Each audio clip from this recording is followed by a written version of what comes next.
우리는 보통 다른 땅에 대한 꿈을 많이 꿉니다.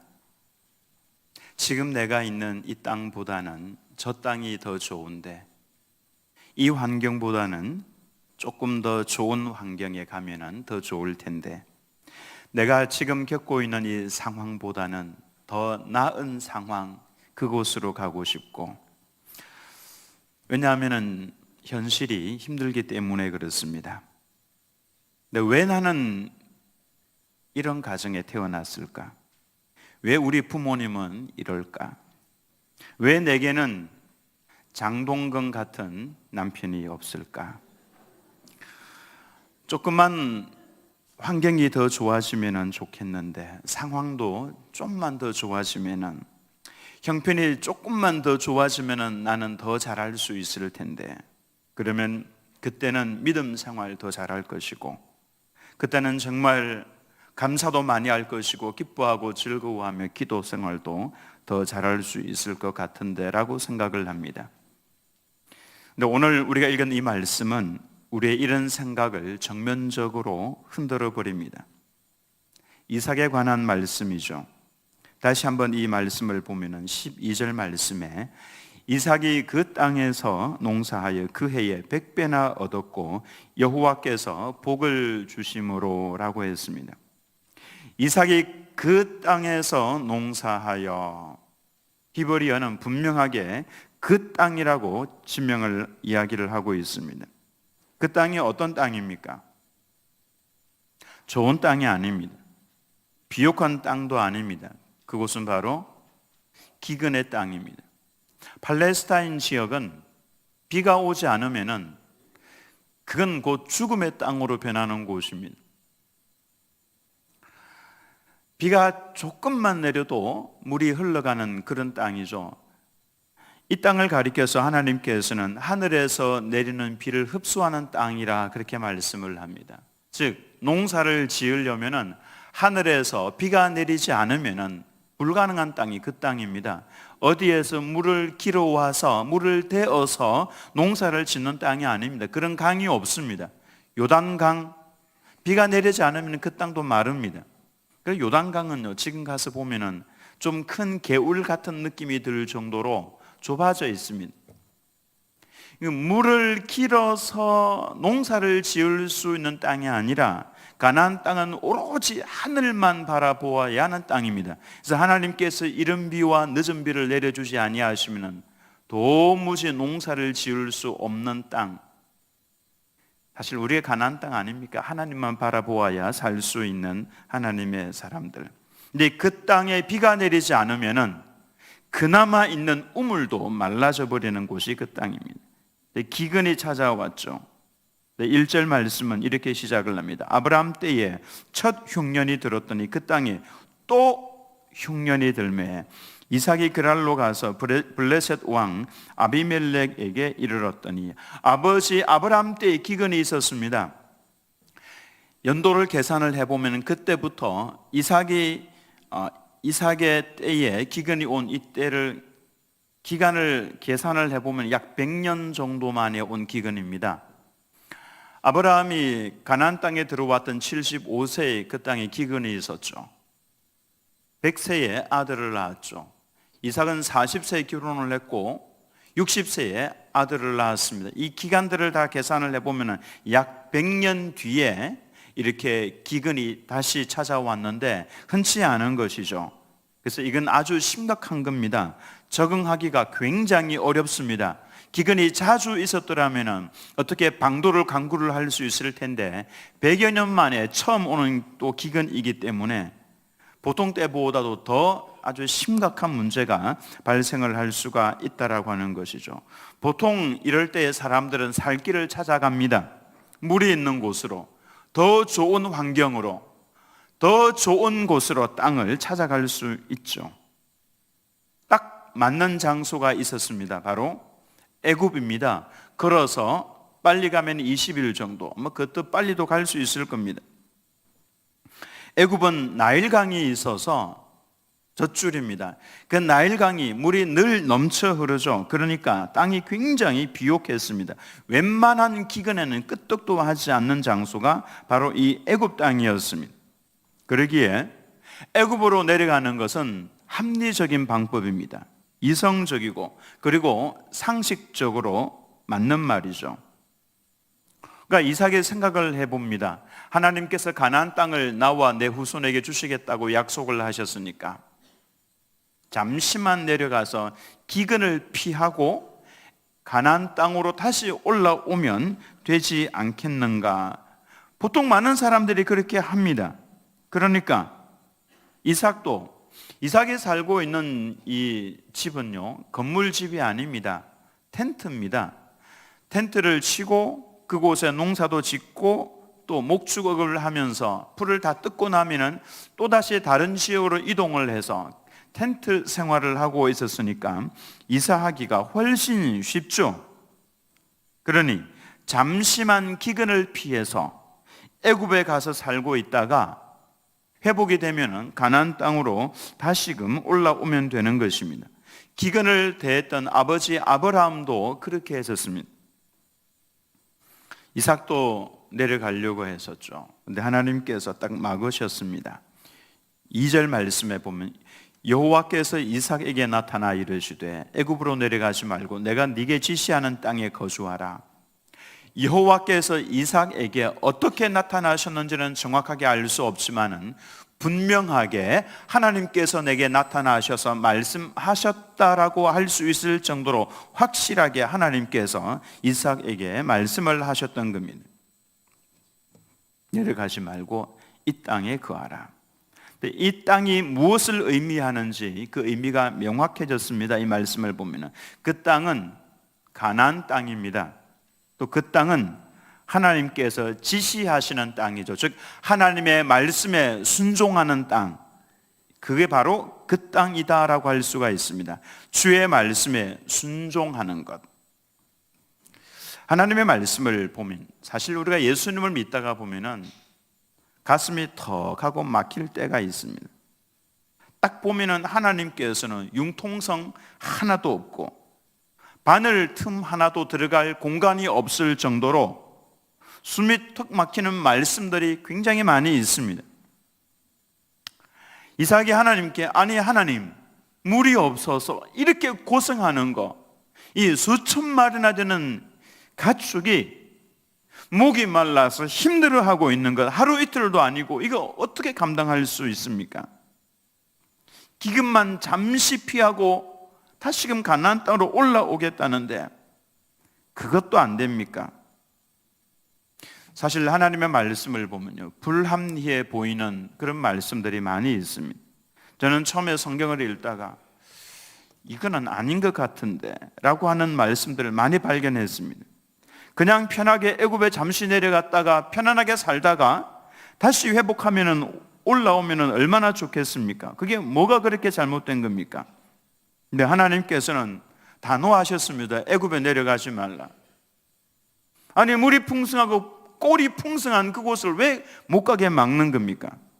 심술도 보통 심술이 아닌 것 같습니다.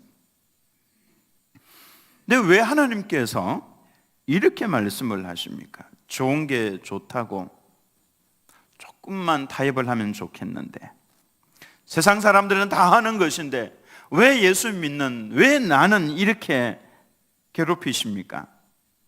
고지식하게 앞뒤가 딱 막혀 있는 여러분 예수님을 정말 잘 믿는 성도를 보면 왜 저렇게 살까 이런 생각이 들 때가 있습니다. 하나님의 말씀을 보면 이해가 안 될 때가 있죠. 마태복음 5장 43절에서 4절 말씀도 제가 처음에 성경 말씀을 읽다가 딱 이와 같은 생각을 했던 말씀입니다.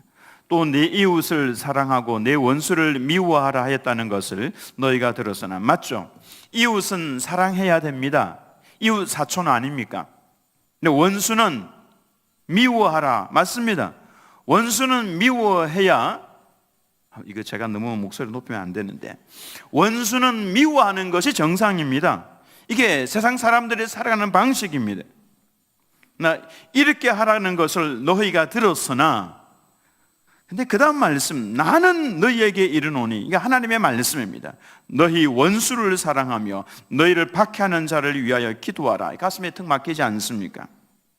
여기에서 그 땅은 무엇입니까? 원수를 사랑하고 너를 박해하는 자를 위하여서 기도하는 것, 이것이 그 땅 아닙니까? 근데 그 땅에 머물면은 하나님께서 반드시 주시는 복이 있습니다.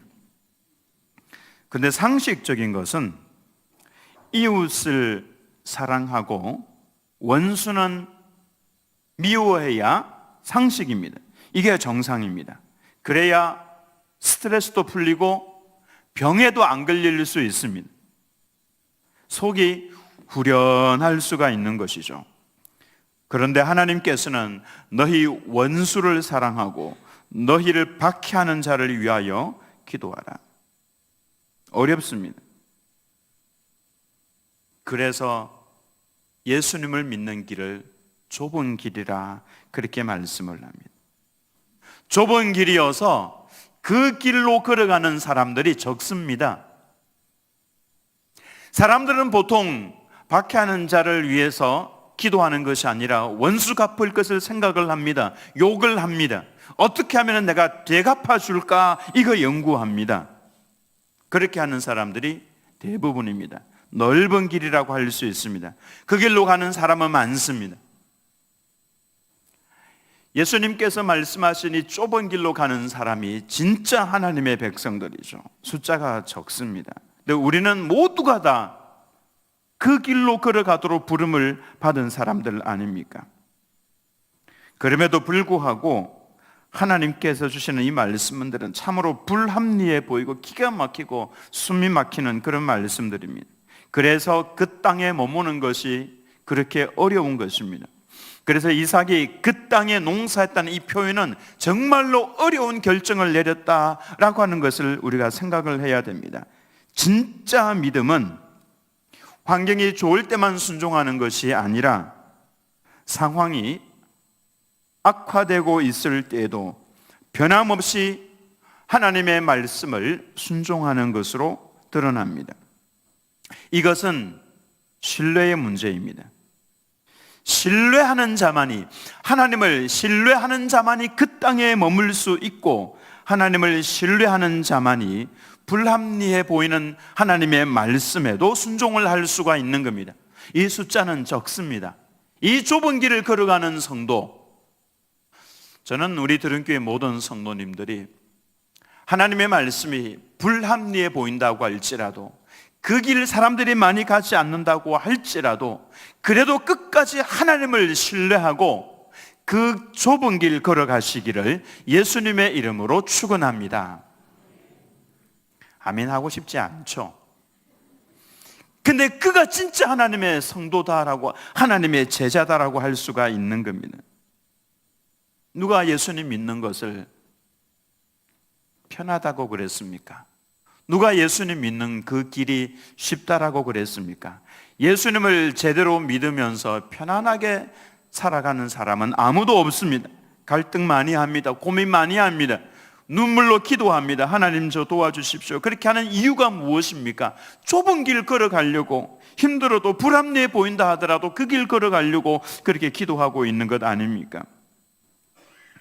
그래서 우리 믿음의 길을 걸어가는 성도에게 있어서 제일 중요한 것은 내가 얼마나 하나님을 신뢰하고 있는가, 그 상황에서도 내가 하나님을 신뢰하고 있는가, 죽음 앞에서도 하나님을 신뢰하고 있는가, 사자굴 앞에 던져지기 직전에도 내가 하나님을 신뢰하고 있는가.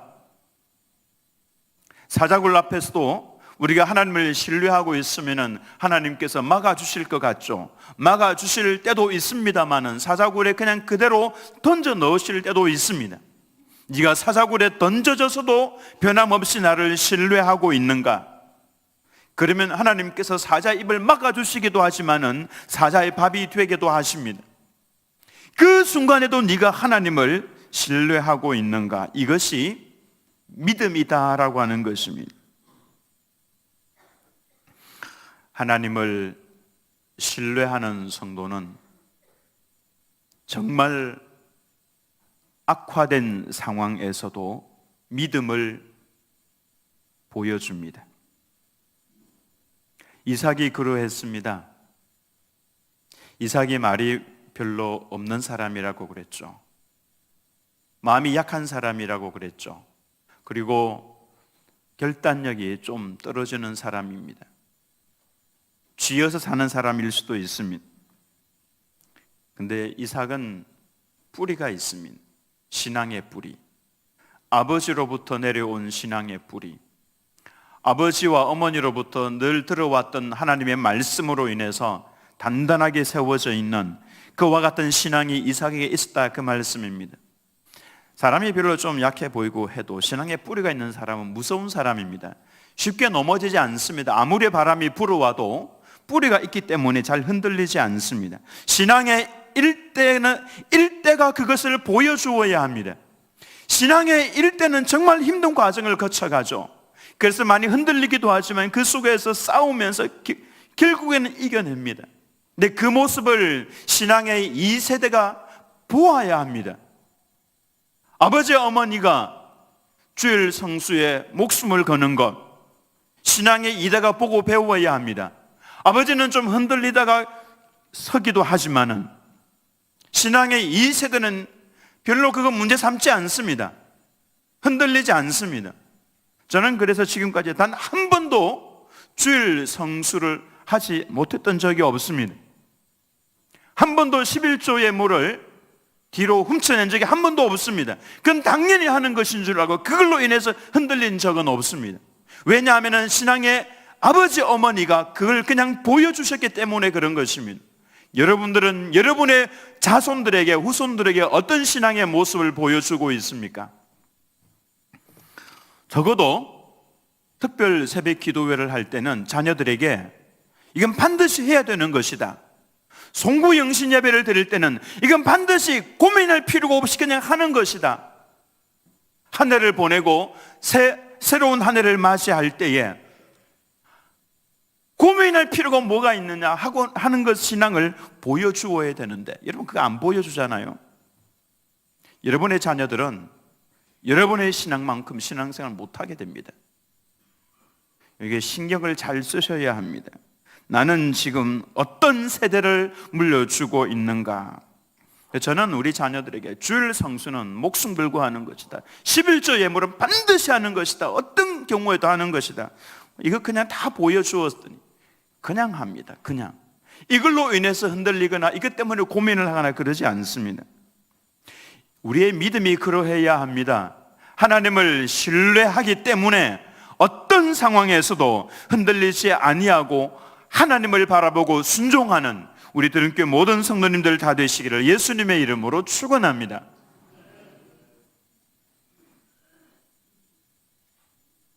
아멘이 그것밖에 안 나오는 것은요, 저 지금 흔들리고 있습니다, 이걸 지금 보여주는, 제 눈에 그게 보이면 안 되는데.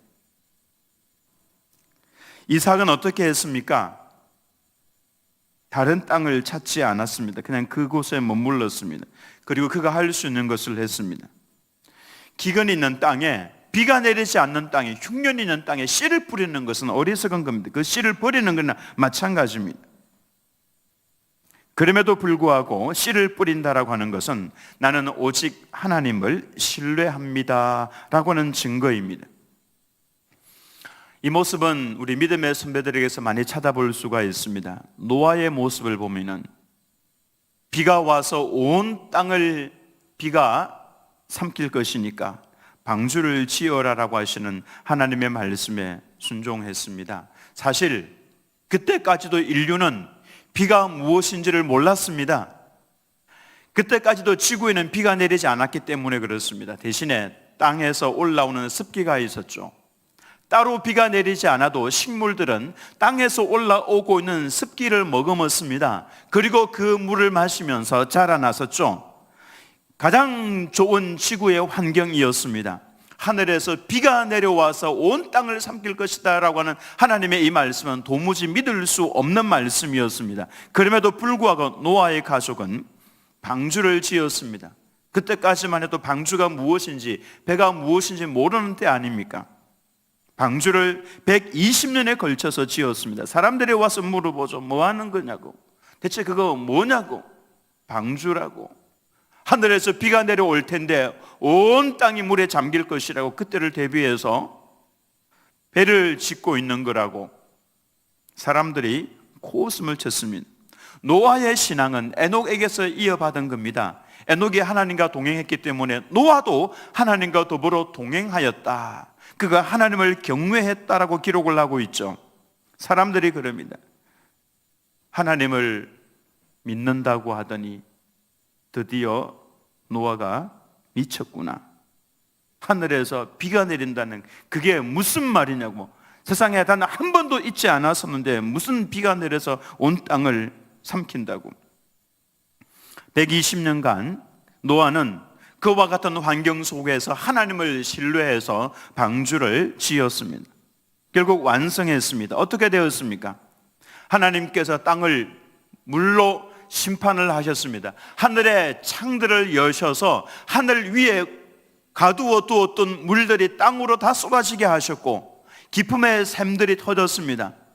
지하수가 터져서 땅 위로 올라왔습니다. 엄청난 물이 온 땅을 다 지배했습니다. 결국 하나님의 말씀을 신뢰하고 순종한 하나님의 사람들만 구원을 받았습니다. 주님 다시 오실 겁니다. 그때는 물이 아니라 불로써 심판을 하시겠다라고 하셨습니다. 우리는 노아처럼 방주를 준비해야 합니다. 방주는 교회입니다. 교회 안에 들어와 있는 사람들은 다 살 수가 있습니다. 건물이 아니라, 교회는 건물이 아니라 하나님을 신뢰해서 하나님의 말씀대로 순종하는 사람들의 모임이 교회입니다. 바로 우리가 교회인 겁니다. 이와 같이 하나님을 신뢰하고 하나님의 말씀에 순종하는 사람들을 자꾸만 우리는 만들어내어야만 되는 것입니다. 우리는 서로를 격려해야 합니다. 우리 말씀대로 순종하자. 내일부터 특별 새벽 기도회가 있는데 우리 한 해는 기도하면서 마무리를 짓고 또 한 해는 기도하면서 맞이해야 되지 않겠냐고 서로 격려하면서 서로 이야기하면서 함께 모여서 예배하자. 이게 우리가 해야 될 일입니다. 내일 새벽부터 보겠습니다. 우리 중직자분들이 누가 나오셨는가, 또 집사님들이, 우리 성도님들이 누가 나오셨는가. 여러분 그냥 다른 고민하지 마시고요, 그냥 내가 하나님께 예배드리기 위해서 이 한 주만큼은 내가 나와야 되겠다. 세상 사람들 눈에는 예수 믿는 사람들의 말과 행동들이 도무지 이해가 안 될 겁니다. 세상에 무슨 예수님의 재림이 있고 불심판이 있고 천국과 지옥이 있고. 그러나 이삭이 기근 중에도 하나님을 신뢰해서 그 땅에 씨를 뿌렸던 것처럼 노아가 손가락질을 받으면서도 하나님을 신뢰해서 방주를 지은 것처럼 우리도 손가락질을 받는다고 하더라도 하나님을 신뢰해서 하나님의 말씀대로 순종해야 합니다. 그렇게 교회를 지어나가야 하는 것입니다. 바로 여기에 믿음의 진가가 드러나는 것입니다. 그거는 다른 사람이 해야 되는 것이 아니라 우리 모두 개개인이 모두가 다 해야 될 믿음의 행위다라고 하는 것입니다. 본문은 아주 담담하게 말씀을 합니다. 이삭이 그 땅에서 농사하여, 그 땅에서 농사하여, 즉 순종하여, 그 말씀이죠. 그리고 놀라운 결과가 나옵니다. 100배나 그 해에, 흉년이 있던 그 해에 100배나 얻었습니다. 여기서 중요한 것은 100배가 아닙니다. 그 다음 말씀을 염두에 두어야 합니다. 그 다음 말씀은 이렇게 덧붙이고 있습니다. 여호와께서 복을 주심으로 100배는 결과이고 복의 근원은 하나님이십니다. 복을 주시는 분은 하나님이십니다. 하나님께서 높이기도 하시고 낮추기도 하시고 주기도 하시고 앗아가기도 하시고 하시는 분이 바로 하나님이시다. 이런 구원은 하나님의 백성들에게 다 주십니다. 복은 그렇지 않습니다. 복은 자격을 갖춘 자에게 주십니다. 여러분의 자녀가 달라고 한다고 해서 다 주면은 그 자녀는 그 복과 함께, 주는 것과 함께 망해버릴 겁니다. 인성이 형성이 되지 않습니다. 그러나 이 아이가 자라나면은 그제서야 주는 겁니다. 하나님의 복도 마찬가지입니다. 누구에게 주시냐면은 힘들고 어려워도 하나님을 신뢰해서 하나님의 말씀에 순종하는 자에게 하나님께서는 복을 덤으로 주시게 되어 있는 겁니다. 이게 하나님의 말씀입니다. 이삭의 순종을 보셨습니다. 그 땅에 비가 오지 않는 그 땅에 씨를 뿌리며 하나님을 신뢰해서 씨를 뿌리는 그 이삭의 순종을 보시고 하나님께서 복을 주셨는데 100배나 주셨다라고 말씀을 합니다. 우리는 종종 이렇게 이야기합니다. 환경이 문제입니다. 조건이 별로 안 좋습니다. 저 사람이 문제입니다. 그러나 하나님께서는 장소와 환경을 보시는 것이 아닙니다. 그럼에도 불구하고 울면서도 씨를 뿌리는, 하나님을 신뢰해서 씨를 뿌리는 그 성도. 그래서 하나님께서 하시는 말씀은 이겁니다. 네가 그 상황에서도 나를 신뢰할 수 있느냐? 네가 그 상황에서도 나를 신뢰해서 순종할 수 있느냐? 우리 인생은 그래야 합니다. 두 번 있는 인생도 아니고 한 번밖에 없는 인생인데 정말 고귀하고 멋지게 살아야 되지 않겠습니까? 그 멋진 삶이 바로 그 상황에서도 네가 나를 신뢰해서 순종하면서 살아갈 수 있느냐? 이삭은 땅을 바꾸지 않았습니다. 좋은 땅이 눈에 보였지만 그곳으로 가지 않았습니다. 대신 자신의 태도를 바꾸었습니다. 하나님의 말씀에 순종하기로 결단을 내린 겁니다. 환경을 바꾸지 않았습니다. 대신 순종을 선택을 했습니다. 오늘 우리에게도 그 땅이 있습니다. 떠나고 싶은 자리, 만나고 싶지 않은 사람, 포기하고 싶은 관계. 근데 하나님께서는 단호하십니다. 숨이 막힐 정도로 하나님께서는 타협을 하지 않습니다. 그 땅에 씨를 뿌려라. 비가 오지 않는 흉년인 그 땅에 씨를 뿌려라. 결과는 우리가 책임질 것 아닙니다. 복은 하나님의 영역입니다. 여러분 이거 꼭 기억하시기 바랍니다. 복은 하나님의 영역이지 내 영역이 아닙니다. 내가 해야 될 영역은 순종의 영역입니다. 하나님을 신뢰하고 하나님을 신뢰해서 그 상황에서도 하나님의 말씀에 순종하는 것, 이건 우리의 몫입니다. 그러면 나머지는 하나님께서 덤으로 더하여 주시는 것이죠.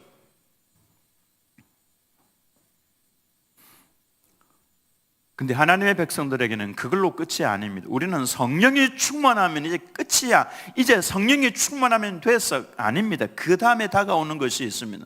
사탄의 유혹에 바로 다가오는 것이죠. 하나님께서 함께 하심으로 형통한 자가 되었어. 이제 되었어. 아닙니다. 그 다음에 다시 또 다 찾아오는 것이 있습니다. 14절과 15절 말씀에 양과 소가 떼를 이루고 종의 심이 많으므로 블레셋 사람이 그를 시기하여, 이상하죠. 블레셋 사람이 보니까 우리는 힘이 들고 우리는 어려운데 저 사람은 너무 잘 되고 복을 받는 걸 보니까 마음속에서 시기가 일어났습니다. 그래서 그 아버지 아브람 때에 그 아버지의 종들이 판 모든 우물을 막고 흙으로 메웠더라. 얼마나 시기가 일어났으면은, 얼마나 배가 아팠으면은 이삭이 이용하던 아버지가 판 모든 그 우물들을 다 막아버렸습니다. 나쁜 놈들이죠. 이런 위기의 순간에 저 나쁜 놈들 하면서 그 사람들 바라보고 있으면 어떻게 됩니까? 내 안에서 온갖 좋지 못한 감정들이 막 솟아 올라오기 시작합니다. 여러분 이때 조심하셔야 합니다. 자꾸 시기하고 나를 대적하고 있는 그 사람들을 바라보고 있으면 나도 그들과 똑같은 사람이 됩니다. 얼마나 악한 감정들이 내 속에서 올라오는지 모릅니다. 여자가 하늘 품으면 어떻게 됩니까? 온여울에 서리가 내립니다. 남자가 하늘 품으면 어떻게 됩니까? 전쟁이 일어납니다. 이삭이 생명줄 아닙니까? 그나마 남아있는 그 생명줄 우물을 저들이 다 막아버린 것은 죽으라 그 말입니다. 얼마나 악한 일을 한 겁니까? 그 사람들 바라보고 있으면 이삭은 전쟁합니다. 왜냐하면 이삭의 집에는 전쟁을 할 수 있는 충분한 군사가 있었기 때문에 그렇습니다. 아브라함이 집에서 길리고 연습한 자 318명을 이끌고 나가서 전쟁을 수행을 했죠. 아버지의 그 모든 사람들과 재산들을 이삭이 이어받았습니다. 그곳에서 살려면은 이와 같은 병사, 사병들이 있어야 살 수가 있는 것이죠. 아브라함의 사병을 이삭이 물려받았기 때문에 이삭이 명령만 내리면은 그랄 목자들 상대로 전쟁을 수행할 수 있고 충분히 이길 수 있습니다. 이 모습을 보고 있던 아비멜렉이 큰일 났다 싶어서 얼른 찾아왔죠. 16절 말씀에 아비멜렉이 이삭에게 이르되 네가 우리보다 크게 강성한즉 우리를 떠나라. 미안하다라고 하면 될 것을 네가 우리보다 더 강성하니까 떠나가라. 이삭은 바로 떠나갑니다. 거기에 대해서 다른 말 하지 않습니다. 왜냐하면 복을 주시는 분이 하나님이심을 그는 분명하게 알았기 때문에 그렇습니다. 하나님께서 주신 것을, 이건 전부 다 하나님께서 내게 주신 복이다라고 하는 것을 알면은 그 사람의 마음은 너그러워집니다. 그 사람의 마음은 유해지고 푸근해집니다. 마음이 부드러워집니다. 이건 하나님께서 내게 주신 복이야. 하나님께서 주셨기 때문에 하나님의 말씀에만 순종하면은 다른 땅으로 가도 애굽이 아니죠. 가나안 땅이죠. 그래서 바로 옮겨갑니다. 어디로 옮겨갑니까? 그랄 지역에서 이쪽 그랄 지역에서 저쪽 그랄 지역으로 옮겨갑니다. 발음 잘 하셔야 됩니다. 그랄 지역으로.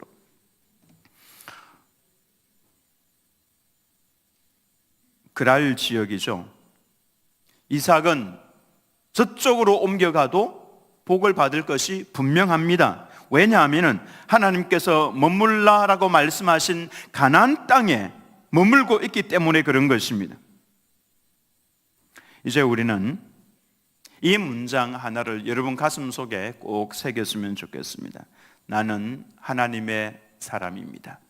나는 하나님의 사람입니다. 아무리 어려워도, 아무리 손해를 본다 할지라도 나는 하나님을 신뢰해서 하나님 말씀에 순종하면서 살아갈 거야. 이 자세. 우리는 이 자부심을 가지고 살아야 합니다. 이 특권을 누리면서 살아야 합니다. 언제까지나 다른 사람의 간증만 들으면서 부러워하면서 살 것이 아니라 바로 내가 간증거리를 소유하고 내가 다른 사람들에게 하나님에 관해서 이야기할 수 있는 것을 내가 경험을 하면서 살아가야 되지 않겠습니까? 여러분의 목숨이 두 번 있는 것 아닙니다. 한 번밖에 없는 인생이기 때문에 이게 멋지게 살아가야 되지 않겠습니까? 나는 하나님의 사람이고 그래서 나는 하나님을 신뢰하기 때문에 어떤 상황에서도 하나님의 말씀에 순종하면서 살아갈 거야. 이 자세를 가지고 살아간다면 두고 보십시오. 하나님께서 더 멀어주시는 복이 쏠쏠할 겁니다. 우리는 그렇게 부름을 받은 사람들입니다. 하나님께서는 이미 많은 것을 이미 갖추고 계십니다. 주고자 준비를 하고 계시는데 내가 자꾸 거절을 해버리니까 여러분 꼭 기억하시기 바랍니다. 이 말씀을 준비하다 보니까 딱 맞는 찬송이 있었어요.